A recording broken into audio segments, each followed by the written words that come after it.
सत्पुरुष दूर रहने पर भी हिमालय पर्वत की भांति प्रकाशमान होते हैं और असत्पुरुष पास में भी होने पर रात में फेंके बाण की भांति नहीं दिखलाई देते। सत्पुरुष सभी को त्याग देते हैं। वे काम भोगों के लिए बात नहीं चलाते।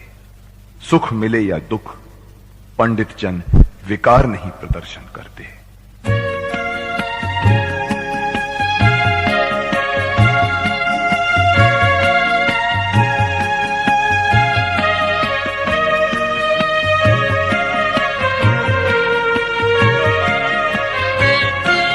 सुख हो या दुख हो,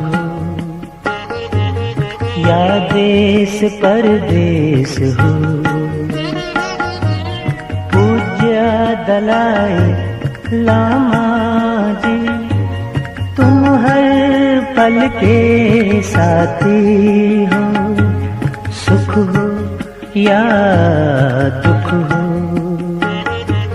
या देश परदेश हो,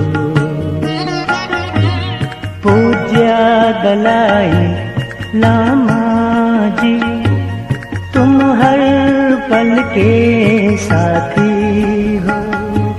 सुख हो या दुख हो।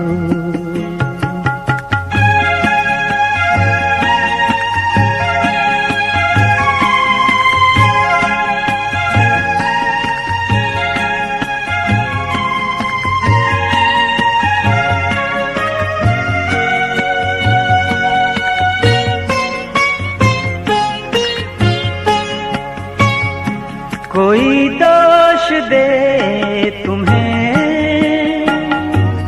या आरोप लगाए, करुणिक मन से